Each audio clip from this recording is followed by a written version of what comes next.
We're here with the Knowledge, Spencer Fearon in Westfield Shopping Centre in Shepherd's Bush. First of all, what have you made of the turnout for this This is event? incredible, man. Look at all the crowd. That's what you'll pan the cameras and to see all the crowd who's come out.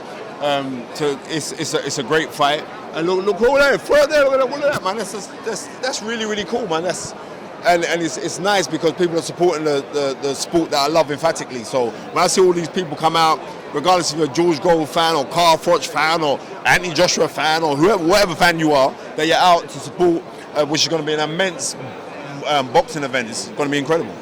And the last time 80,000 plus people turned up to a boxing event in this country was 1932.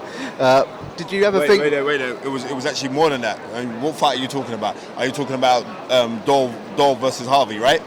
Right. Don't come with that, right? So yeah, we'd have to look back to those days. But it's incredible that the fans have come out, and because you know the fans are impartial. The fans don't really care. The fans just want to see a good fight. Hello again, ladies and gentlemen. So action-packed show at Wembley, and let's start off going through some of the undercard. Anthony Joshua, how do you think he's done so far, and going to do? Let me tell you, Anthony Joshua's got it. Maybe he doesn't realise that he's got it, but seriously, when Bob Mee retires of trying to be the Knowledge, or the Master Knowledge. I mean, I'm junior Knowledge. He's coming up. The guy's historical knowledge is pretty on point, and he studies boxing on another level where he's looking at intricate parts. So I think Andy Joshua could potentially become a world champion because he's so learned. You know what I mean? Everyone says, "Oh, we'll see once he can take it on the chops," but that don't mean shit. I mean, so why would you want to get punched on the chin anyway? You know what I mean? Exactly. That's like me punching your nose. You're not in hurt. I'll be retired. It would hurt. No, right. And Chris, keep it rolling, man. Yeah. Come on, man, keep it rolling. We've just seen Kevin Mitchell eliminated for a world title. How do you see him doing?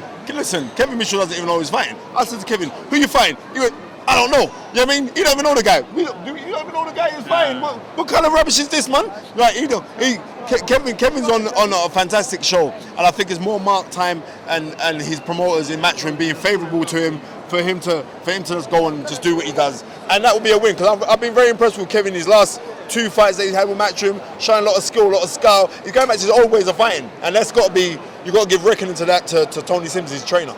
And Jamie McDonnell, who was up in Nottingham yesterday, he lost the IBF title out at the ring, fighting for the WBA title on Saturday. How do you see? I spoke about this on my show. Yeah, I mean, Ringside Total, the biggest boxing podcast in the world. I ain't boasting.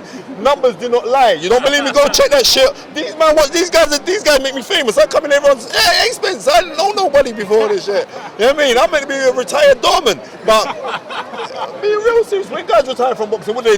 They work the doors, right? I'm just no disrespect to guys who work on the doors. They work, exactly. You know what I mean? Oh, get us in, mate, get us in. Right, so on the reels, I don't even know the question. What's the question, man?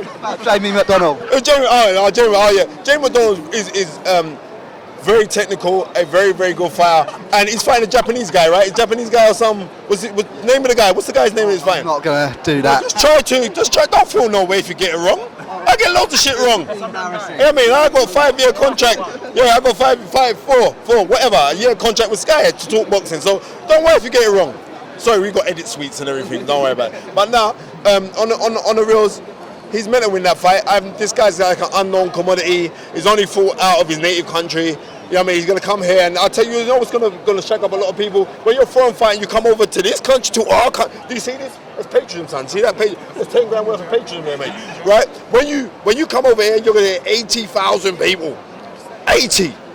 Not 79,999. No. 80,000 people screaming, bellowing for a Brit that's going to raise your spirits anyway. Yeah, I mean, me just being there, my spirits are risen. So, I'll see Jamie winning his fight on points. I've only seen 2 fights of the guy that he's fighting, and I wasn't that impressed. And yeah, I got Jamie on points for that. And then we're going up towards the main event. First of all, James DeGale eliminated to face either Froch or Groves. Wait there. Do you guys like James DeGale? No. You like James DeGale? right? You like try to show. You have to show the ones of color as well. You know what I mean? I don't know. I'm thinking it's racial now. That with us. You know what I mean? You know what I mean? And he's ginger, and he's saying that. No, that's a nice ginger, right? Nice way. You know what I mean? You know about people of ginger heritage, right?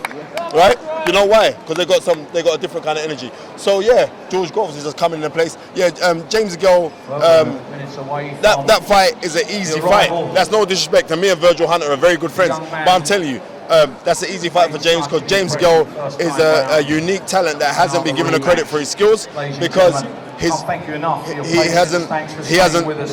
persona comes across all wrong. And if you were to ever sit down with James, I ever think you've interviewed him, he's a lovely man. So all he's got to do now is just be himself. And I think now he's going to do that. He's going to be himself. It's going to be great. And going on to the main event, as you mentioned, George has just turned up, going to take on Carl Froch. How do you see this one going? Who you got? George Groves, Carl Froch. Who you got? Who you got? Who?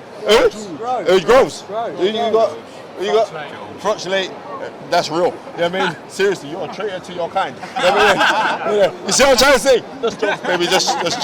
Just jokes. Nah, I see that being a very, very good fight.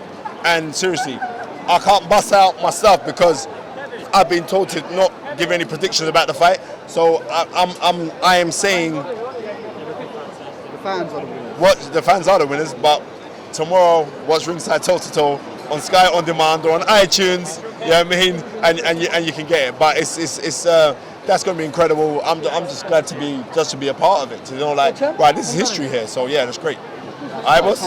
That's always a pleasure talking to you. Yeah.